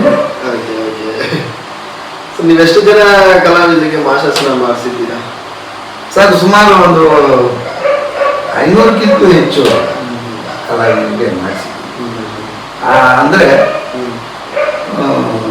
ನಮ್ಮ ಕಲಾವಿದರಲ್ಲಿ ಅದೇ ಯಾವಾಗಲೇ ಹೇಳಿದೆ, ಒಂದು ಸಬ್ಜೆಕ್ಟ್, ಒಂದು ಯಾವುದೋ ಒಂದು ಕಾರ್ಯಕ್ರಮ ಮಾಡಬೇಕಾದ್ರೆ ಪ್ರಶಸ್ತಿ ಪತ್ರ ಕೊಡ್ತಾರೆ ಬನ್ನಿ ಅಂದಾಗ ನನಗೆ ಆಪೋಸಿಟ್ ಮಾಡ್ತಾರೆ ಬಹಳ ಜನ. ಆ ಒಂದು ಪತ್ರಕ್ಕೆ ಇಷ್ಟು ಉದ್ದ ಆಗಲ್ಲ, ಒಂದು ಕಾಗದಕ್ಕೆ ನಾವು ಒಂದು ಅಷ್ಟೊಂದು ನುಡಿಸ್ಬೇಕಾ, ಡೋಲು ನಾಗಸ್ವರ ಎತ್ಕೊಂಡು ಅದು ಗೊತ್ತಿಲ್ಲ ಜನಕ್ಕೆ. ಅವ್ರಿಗೆ ವಿದ್ಯಾವಂತರಲ್ಲ. ನಾಳೆ ಬೆಳಗ್ಗೆ ನಿಮ್ಗೆ 60 ವರ್ಷ ಆದ್ಮೇಲೆ ಮಹಾಶಾಸನ ಸರ್ಕಾರದಿಂದ ಕೊಡ್ತಾರೆ, ಆವಾಗ ಈ ಪ್ರಶಸ್ತಿ ಪತ್ರಗಳು ಅನುಕೂಲ ಆಗುತ್ತಪ್ಪ ಬರ್ರಿ ಅಂತ ಕರಿತಾ ಇದ್ದೆ. ಆವಾಗ ಆ ಪ್ರಶಸ್ತಿ ಪತ್ರಗಳು ಯಾರ ಹತ್ರನೂ ಇಲ್ಲ. ಅವಾಗೇನ್ ಮಾಡ್ಬೇಕು? ಅವಾಗ ನಾನು ಈ ಕಾರ್ಯಕ್ರಮಗಳೆಲ್ಲ ಮಾಡಿರೋ ಪ್ರಶಸ್ತಿ ಪತ್ರಗಳೆಲ್ಲ ಇಟ್ಕೊಂಡಿದ್ದೆ. ಅದು ಎಲ್ಲ ಒಂದಷ್ಟು ಹಾಕೋದು, ಅವ್ರ ಹತ್ರ ಇರೋದು ಹಾಕೋದು. ಆಮೇಲೆ ಅವ್ರ ದಾಖಲೆಗಳು ಏನು ಗೊತ್ತಿರಲ್ಲ, ಯಾವ ತರ ಮಾಡ್ಬೇಕು ಅನ್ನೋದು ಗೊತ್ತಿರಲ್ಲ.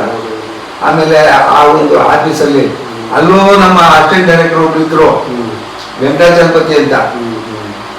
ಅವರು ಆಮೇಲೆ ಒಂದ್ಸಾರಿ ಗಲಾಟೆಗೆ ಬಂದ್ರು. ಯಾರೋ ಹೇಳ್ಕೊಟ್ಬಿಟ್ಟಿದ್ದಾರೆ, ಮುನ್ನಾಡಪ್ಪ ದುಡ್ಡು ತಗೊಂಡು ಎಲ್ಲರಿಗೂ ಈ ತರ ಮಾಡಿಸ್ತಾ ಇದಾರೆ ಅಂತ. ಅಲ್ಲಿ ಅವ್ರಿಗೆ ಹೇಳಿದೆ, ನನ್ನ ಕೈಯಿಂದ ಖರ್ಚು ಮಾಡಿ ನಾನು ಮಾಡ್ತಾ ಇದ್ದೀನಿ ಸರ್, ನಾನು ಯಾರ ಹತ್ರ ಒಂದು ರೂಪಾಯಿ ತಗೊಂಡಿಲ್ಲ, ಬೇಕಾದ್ರೆ ಕೇಳಿಸಿ ಅಂತ ಹೇಳ್ಬಿಟ್ಟು. ಅವ್ರಿಗೆ ಗೊತ್ತಿಲ್ಲ ನಮ್ಮವ್ರಿಗೆ, ನಾನು ಈ ತರ ಮಾಡಿಸ್ತಾ ಇದ್ದೀನಿ, ಅವ್ರಿಗೆ ಹೇಳಿಕೊಟ್ಟು ಮಾಡಿಸ್ತಾ ಇದ್ದೀನಿ, ನನ್ನ ಇದರಿಂದ ನಾನೇನು ಮಾಡ್ತಾ ಇಲ್ಲ ಅಂತೇಳಿ ಮಾಡಿಸಿ ಸುಮಾರು ಜನಕ್ಕೆ ಮಾಡಿಸಿದ್ದೀನಿ ಸರ್. ಒಂದು 500ರಿಂದ 600. ಅದು ನಮ್ಮ ಜನಾಂಗಕ್ಕೆ ಅಲ್ಲ, ಅದೇ ನಮ್ಮ ಸವಿತಾ ಸಮಾಜಕ್ಕೆ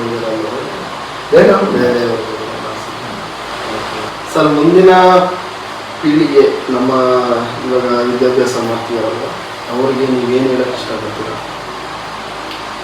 ಸರ್? ಈಗ ಏನೇನು ಮಕ್ಕಳು ಕಲಿತಾ ಇದ್ದಾರೆ, ಯುವ ಪೀಳಿಗೆ ಈಗ ಬಹಳಷ್ಟು ಏನಾಗಿದೆ, ಚುರುಕಿದ್ದಾರೆ ಮಕ್ಕಳೀಗ. ಚಿಕ್ಕ ಚಿಕ್ಕ ಮಕ್ಕಳು ಎಷ್ಟು ಅಟ್ರಾಕ್ಟಿವ್ ಆಗಿ ಹಾಡ್ತಾರೆ ಗೊತ್ತಾ? ಈ ಒಂದು ಸರಿಗಮಪ ವೇದಿಕೆಯಲ್ಲಿ ನೋಡ್ತಾ ಇರ್ತೀವಿ, ಕೆಲವು ಮಕ್ಕಳು ಏನು ಅಟ್ರಾಕ್ಟಿವ್ ಆಗಿ ಹಾಡ್ತಾರೆ, ಯಾವ ಥರ ಗಮಕ, ಯಾವ ಥರ ಹಾಡಬೇಕು, ಆ ಥರ ಬಹಳ ಚೆನ್ನಾಗಿ ಆಡ್ತಾರೆ. ಏನಾಗಿದೆ, ಸಂಗೀತ ಕಲಿಯೋಕ್ಕೆ ಸ್ವಲ್ಪ ಹಿಂಜರಿಕೆ ಆಗಿಬಿಟ್ಟಿದೆ. ಇವಾಗ ಆಧುನಿಕ ಪ್ರಪಂಚ ಆಗಿ ಈ ಮೊಬೈಲ್ ಬಳಕೆ ಜಾಸ್ತಿ ಆಗಿದೆ. ಯಾವಾಗ ಮೊಬೈಲ್ ಬಳಕೆಯಲ್ಲಿ ಏನಾಯ್ತು, ಎಲ್ಲ ಯೂಟ್ಯೂಬಲ್ಲಿ ಎಲ್ಲ ಬಿಟ್ಟಿದಾರಲ್ಲ, ಕಲಿಯೋದು ಸಹ ಬಿಟ್ಟಿದ್ದಾರೆ ಸಂಗೀತ ಕಲಿಯೋದನ್ನು. ಆವಾಗ ಎಷ್ಟು ಮಾತ್ರ ಸಂಗೀತ ಅದರಲ್ಲಿ ಕಲಿಯಕ್ಕಾಗುತ್ತೆ, ಗುರುಮುಖೇನ ಬಂದ್ರೇನೆ ಅದು ಕಲಿಯಕ್ಕೆ ಸಾಧ್ಯ. ಯೂಟ್ಯೂಬಲ್ಲಿ ಏನು ಕಲಿಯಕ್ಕಾಗುತ್ತೆ? ಅದರಿಂದ ಕೆಲವರು ಏನ್ ಮಾಡ್ಬಿಟ್ಟಿದ್ದಾರೆ, ಆದ್ರೆ ಯೂಟ್ಯೂಬಲ್ಲಿ ಅದು ಇದು ನೋಡ್ಕೊಳ್ಳೋದು, ಹಾಡುಗಳು ಬಾರಿಸೋದು ಕಲ್ತ್ಕೊಳ್ಳೋದು, ಈ ತರ ಆಗ್ಬಿಟ್ಟಿದೆ. ನಮ್ಮ ಸನಾತನ ಧರ್ಮ, ನಮ್ಮ ನಾಗಸ್ವರ, ಡೋಲು, ಈ ವಿದ್ಯೆ ಒಂದು ಕೆಳಮಟ್ಟಕ್ಕೆ ಹೋಗ್ತಾ ಇದೆ.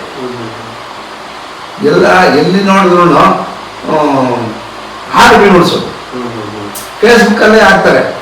ನಾನು ಇಂಥ ಒಂದು ಕಾಂತಾರ ಫಿಲಿಮ್ದು ಒಂದು ಪ್ರಯತ್ನ, ಸಣ್ಣ ಪ್ರಯತ್ನ ಅಂತ ಆಗ್ತದೆ. ಏನ ದೊಡ್ಡ ಪ್ರಯತ್ನನ ಇಲ್ಲಿ ಹೊಟ್ಟೆ ಪಾಡಿಗೋಸ್ಕರ ನಾವೇನ್ ಮಾಡ್ತೀವಿ, ಹೋಗ್ತೀವಿ ಕಾರ್ಯಕ್ರಮಗಳು, ಹೋಗ್ತೀವಿ. ಆ ಮದುವೆವರೆಗೆ ಅವ್ರಿಗೆ ಸಂಗೀತ ಗೊತ್ತಿರಲ್ಲ, ಅವ್ರ ಪಾಡಿಗೆ ಅವರು ಮಾಡ್ಬೇಕು. ಯಾಕಂದ್ರೆ ನಮ್ಮ ಹೊಟ್ಟೆ ಪಾಡಿಗೆ ಅದು ಮಾಡಲೇಬೇಕು. ಈ ಫೇಸ್ಬುಕ್ಗಳಿಗೂ ಯೂಟ್ಯೂಬ್ಗಳಿಗೆಲ್ಲ ಅದು ಬಿಡೋದು, ಇದು ಮಹಾ ತಪ್ಪು. ಇದು ಮಾಡ್ತಾ ಇದ್ದಾರೆ, ಇದು ಮಾಡಬಾರ್ದು. ಮತ್ತೆ ನಮ್ಮ ಸಂಗೀತ ಕಲಿಕೆ ಬಹಳ ಮುಂದುವರಿಬೇಕು, ಸಂಗೀತದಲ್ಲಿ ಬಹಳ ಅಭ್ಯಾಸ ಮಾಡಬೇಕು. ಗುರುಗಳ ಹತ್ರ ನಿದ್ದೆ ಕೆಡಬೇಕು, ಪಾಠ ಮಾಡಬೇಕು, ತಾಳಕ್ಕೆ ಗಟ್ ಮಾಡಬೇಕು, ರಾಗ ಯಾಗ ಆಲಾಪನ ಮಾಡಬೇಕು, ಗೊತ್ತಾಗಬೇಕು. ಬೆಳಗ್ಗೆ ಇದು ಸಾಧನೆ ಮಾಡಬೇಕು. ಇಷ್ಟೆಲ್ಲ ಮಾಡ್ಬೇಕಾದ್ರೆ ಕಷ್ಟ ಅಲ್ವಾ? ಅದಕ್ಕೋಸ್ಕರ ಭಯ ಪಟ್ಟು ಕೆಲವರು ನಾನು ಸ್ವರ ಡೋಲ್ ಕಲಿಯೋದ್ರಿಂದ ಹಿಂಜರಿತಾ ಇದ್ದಾರೆ. ಆ ಥರ ಯಾರು ಹಿಂಜರಿಯೋದು ಬೇಡ.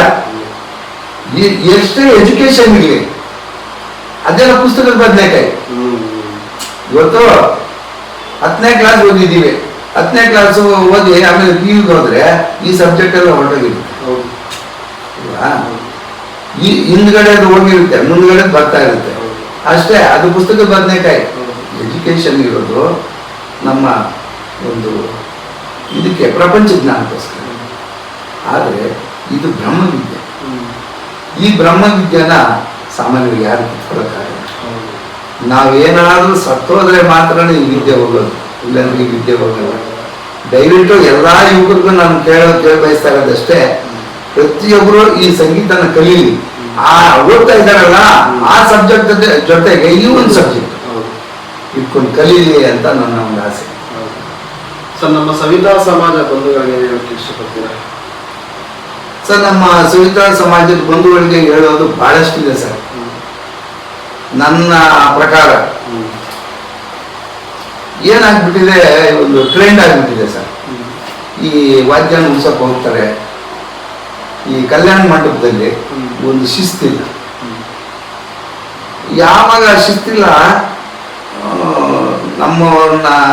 ನಮ್ಮ ಕಲಾವಿದರನ್ನ ಕಂಡ್ರೆ ಒಂಥರ ಬೇರೆ ಥರ ನೋಡ್ತಾರೆ, ಬೇರೆಯವರು ಬೇರೆ ಥರ ನೋಡ್ತಾರೆ ವಾದ್ಯದವ್ರನ್ನ. ಒಂದೊಂದ್ಸಾರಿ ನನಗೆ ಒಂಥರ ಯಾಕಪ್ಪ ಈ ಥರ, ಎಷ್ಟು ಬೇಜಾರಾಗುತ್ತೆ ನನಗೆ ಒಂದು ಕಡೆ ನೋಡಿದ್ರೆ. ಯಾವುದೇ ಒಂದು ಕಲಾವಿದ ಶಿಸ್ತನ್ನು ಬೆಳೆಸ್ತಾರೆ.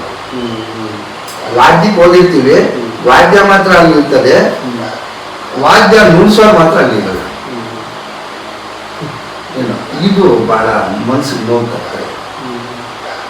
ನಾವು ಹೋಗಿರೋ ಉದ್ದೇಶ ಇದು ಸರ್. ಇವಾಗ ಇನ್ನೂ ಒಂದು ಒಳ್ಳೆ ಮಾತು ಹೇಳ್ತೀನಿ ನಾನು. ನಮಗೆ ವಿದ್ಯೆ ಕಲ್ತಿರ್ತೀವಿ, ಬಂಡವಾಳ ಎಲ್ಲ ಹಾಕಿರ್ತೀವಿ.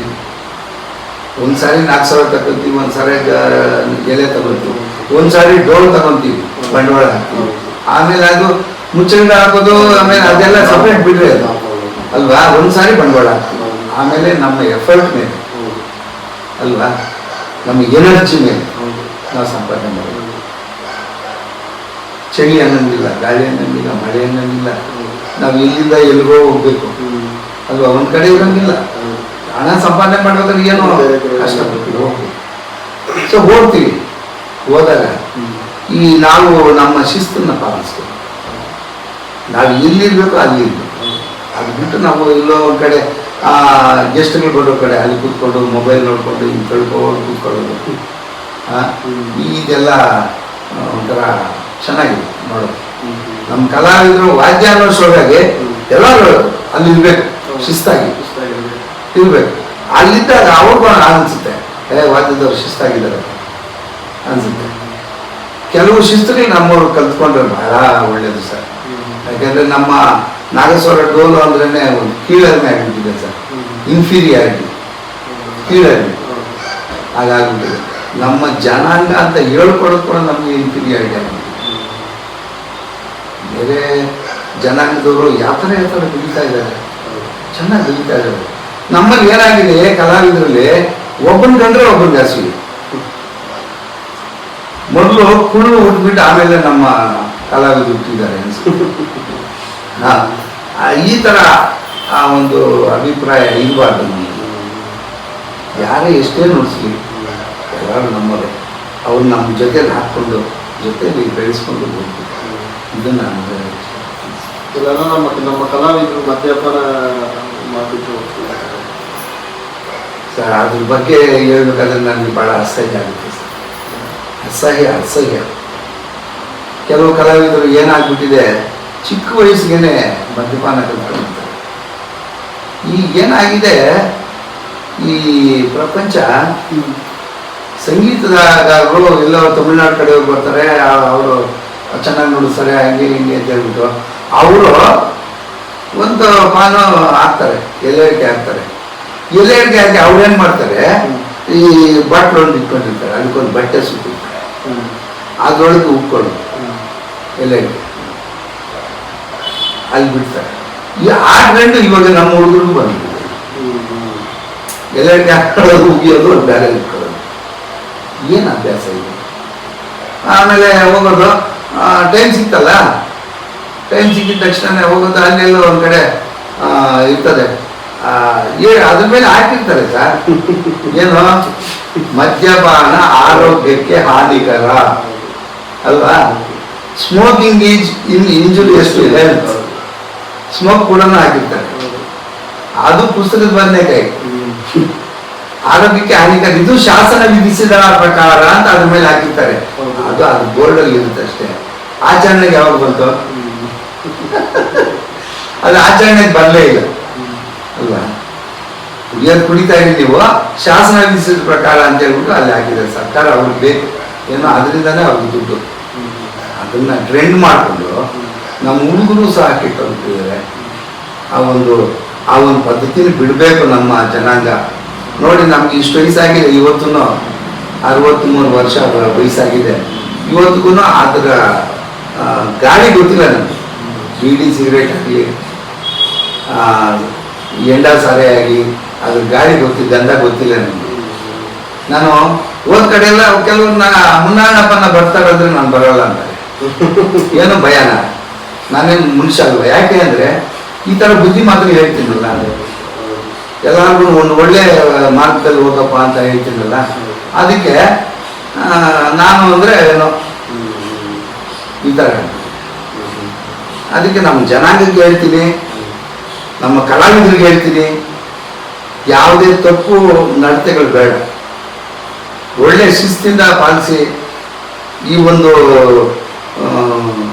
ಇದು ಪಿಡುಗಿದೆಯಲ್ಲ, ಏನೋ ನಾಗೇಶ್ವರ ಡೋಲ್ನವರು ಈ ಥರ ಕುಡಿತಾರೆ, ಈ ಥರ ಪಾನ್ ಪಾರ್ಕ್ ಹಾಕೊಂಡು ಇಲ್ಲಾಂದ್ರೆ ಉಗಿತಾರೆ, ಎಲೆಟ್ ಹಾಕೊಂಡು ಈ ಬಾಟ್ಲಲ್ಲಿ ಇಟ್ಬಿಟ್ಟು ಅಲ್ಲೇ ಇಟ್ಬಿಟ್ಟು ಹೋಗಿರ್ತಾರೆ.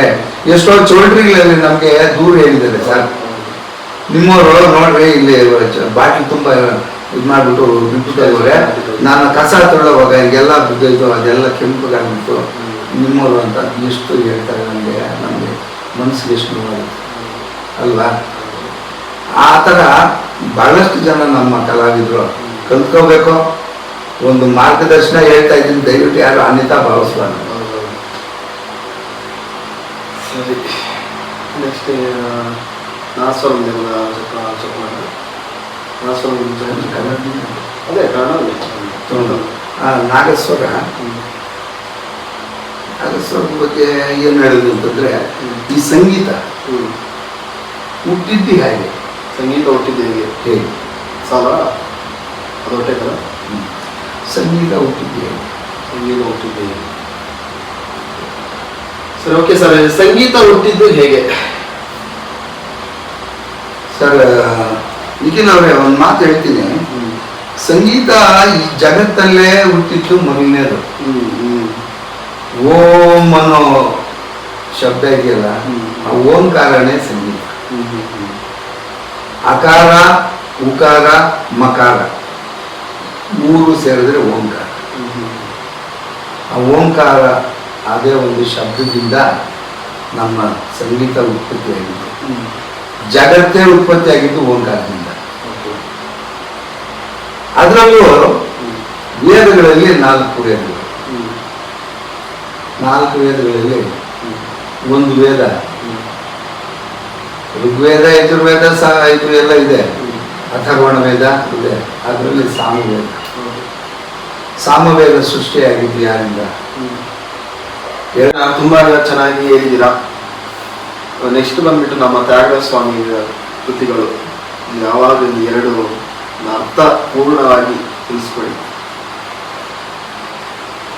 ತ್ಯಾಗರಾಜ ಸ್ವಾಮಿ ಕೀರ್ತನೆಗಳಲ್ಲಿ ಬಹಳಷ್ಟು ಇದ್ದಾವೆ. ಅದರಲ್ಲಿ ನಾನು ಕೆಲವು ಒಂದು ಹಾಡಲ್ಲ, 2 ಹಾಡಿ. 2 ಹಾಡಲ್ಲ.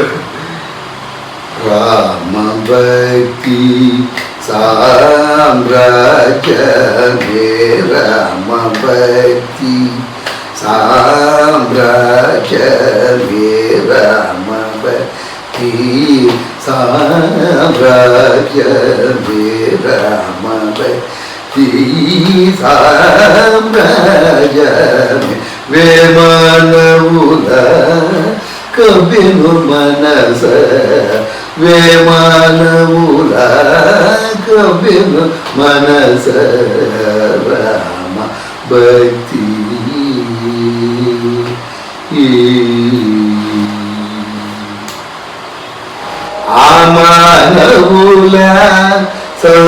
ಸಂದರ್ಶನ ಆ ಮಾನವರ ಸಂದರ್ಶನ ಈ ಮಾನವರ ಸಂದರ್ಶನ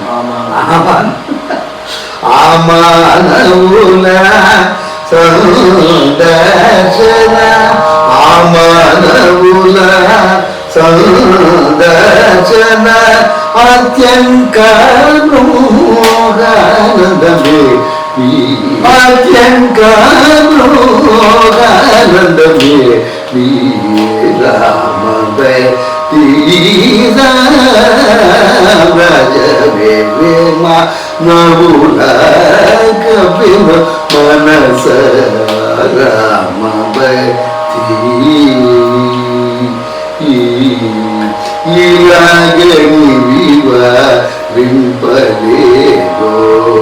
ఇలాగని వివరింపలేను వివరించగలిగిన మానవునే ఇలాగని వివరింపలేను చాలా స్వానుభవ వేద్యమే ఈ లీలా సృష్టి ಜಗತ್ರಯಮನೆ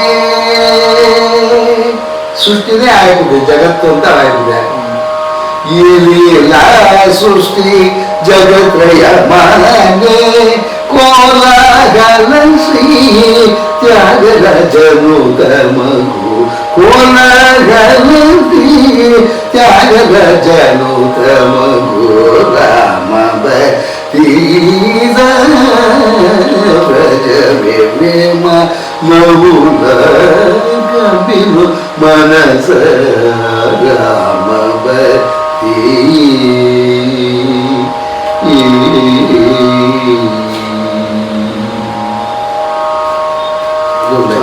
ತಾತ ಇನ್ನೊಂದು ಆಡ್ಬಿಡ್ತೀನಿ ಸರ್ ಏಕಾಕ್ಷರಮೇ ಬ್ರಹ್ಮಾಕ್ಷರಮೈ వెలుగుచునుడుర ఘోరమ్న ఏకాక్షరమే బ్రహ్మాక్షరమై వెలుగుచునుడుర ఘోరమ్న ఏకాక్షరమై బ్రహ్మాక్షరమై వెలుగుచునుడుర ఓరన్న ఏకాక్షరమే బ్రహ్మాక్షరమై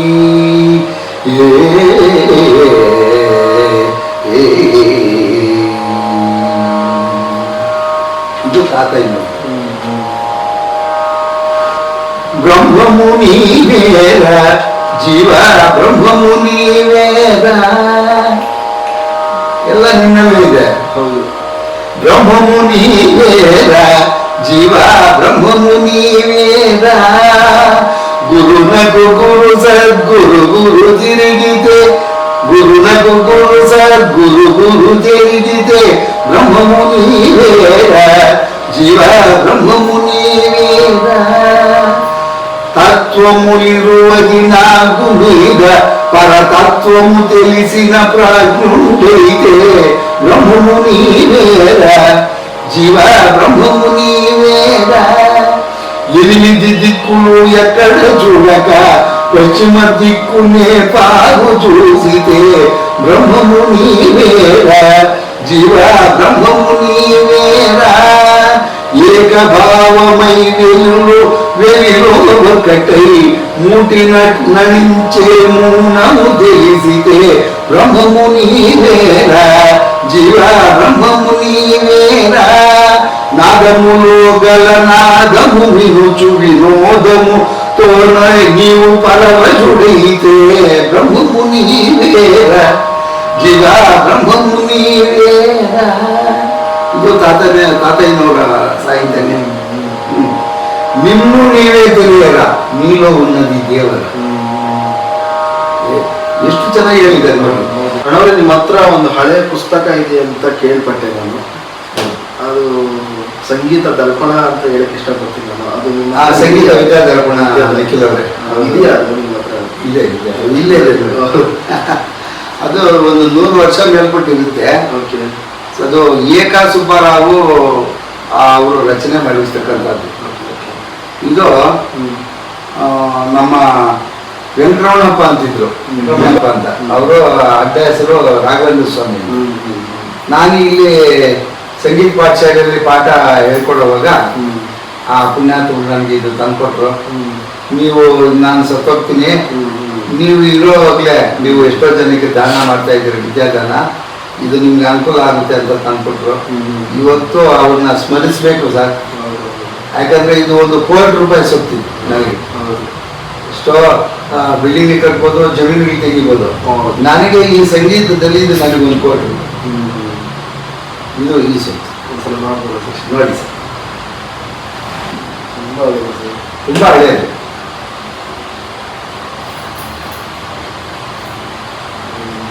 ಎಲ್ಲ ಹೋಗ್ಬಿಟ್ಟಿದೆ. ಅದನ್ನೆಲ್ಲ ನಾನು ಬೇರೆ ಬೇರೆ ಮಾಡಿಸಿದ್ದೆ. ಎಲ್ಲ ಸಂಗೀತನೇ, ಇನ್ನೇನು ಇಲ್ಲ ಅದು. ಸಂಗೀತ ಹೇಗಿತ್ತು ಅದ್ರ ಬಗ್ಗೆ ತೆಲುಗು ಓದಿದೆ, ನೀವು ಅರ್ಥ ಆಗುತ್ತಾ ಸರ್? ತೆಲುಗು ಓದ್ತೀನಿ. ಕೂಡ ಭಯ ಆಗುತ್ತದೆ ಅದೇ ಬುಕ್ಸ್ ಹೆಚ್ಚು ಕಮ್ಮಿ ಇವಾಗ ₹200 ಆಗ್ತಾ ಇದ್ರಿ. ಸಂಗೀತದನ್ನ ವಿದ್ಯಾಧಾರಣ ನೋಡಿದ್ದೀರಾ? ಈ ಡೋಲ್ ವಿದ್ಯಾಧಾರಣ ನೋಡಿದ್ದೀರಾ? ಇಲ್ಲ, ನೋಡಿಲ್ಲ ಸರ್. ನೋಡಿ, ಡೋಲ್ ವಿದ್ಯಾಧಾರಣ ಇದೆ ನೋಡಿ. ತಿರುಪತಿ ನಮ್ಮ ರಾಜಗೋಪಾಲ್ ಅಣ್ಣ ಅವರು ಇದ್ರಲ್ಲ, ಹೌದು, ಮಹಾ ಮೇಧಾವಿ, ಮಹಾ ವಿದ್ವಾಂಸರು. ಹೌದು. ಎಷ್ಟು ಸಾವಿರ ಜನ ಶಿಷ್ಯನ್ ತಯಾರು ಮಾಡಿರತಕ್ಕಂತ ಕೀರ್ತಿ ಅವ್ರಿಗೆ ಸಲ್ತಕ್ಕಂಥ. ಸೊ ಅವ್ರ ಅಣ್ಣ ಮುನಿರಾಮಯ್ಯ ಅಂತ, ಅವ್ರ ಅಣ್ಣ ತಯಾರು ಮಾಡಿರ್ತಕ್ಕಂಥದ್ದು ಒಂದು ಹಳೇ ಬುಕ್ ಸಿಕ್ತು ನಮ್ಗೆ ಒಬ್ಬ ಫ್ರೆಂಡ್ ಕಡೆಯಿಂದ. ಅವರು ಡೋಲ್ ನುಡಿಸ್ತಾರೆ, ನಾಗರಾಜು ಅಂತ, ಅಪ್ಪಲ್ ನಾಗರಾಜು ಅಂತ. ಅವ್ರ ಕಡೆಯಿಂದ ಈ ವಿದ್ಯಾಧಾರಣ ಸಿಕ್ಕಿದ್ದು. ಇದನ್ನ ನಾನು ಜೆರಾಕ್ಸ್ ಮಾಡಿ ಇಟ್ಕೊಂಡಿದ್ದೀನಿ, ಬೇಕಾದ್ರೆ ನೀವೆಲ್ಲ ಉಪಯೋಗಿಸ್ಕೊಳ್ಳಿ. ನಲ್ಲೂರಿ ರಾಮಯ್ಯ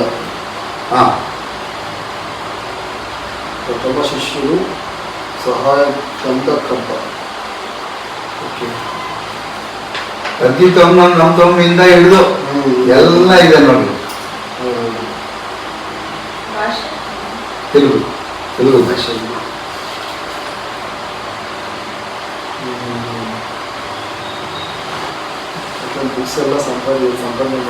ಇಷ್ಟು ಸಂಪಾದನೆ ಮಾಡ್ಬೇಕು. ಈ ವಿದ್ಯೆಯಲ್ಲಿ ಏನಿದೆ ಆಳ ಅಂತರಾಳ ನೋಡ್ಬೇಕಲ್ಲ. ಹೌದು ಹೌದು ಸರ್. ಅದು ಏನಿದೆಯೋ ಈ ಬಿಳಿಲ್ ಬೇರುಗಳಿದೆಯಲ್ಲ, ತಾಯಿ ಬೇರೆ ಎಲ್ಲಿದೆ ಅಲ್ಲಿವರೆಗೂ ಹುಡುಕಬೇಕು. ಯಾವುದೇ ಏನೇ ಕೆಲಸ ಮಾಡಿದ್ರು ಅದ್ರ ಆಳ ಅಂತರಾಳ ತಿಳ್ಕೊಳ್ಳೋರ್ಗು ನಾನು ಬಿಡಲ್ಲ. ಹಂಗೆ ನಾನು ಇದು ತುಂಬಾ ತುಂಬಾ ಧನ್ಯವಾದಗಳು ಸರ್.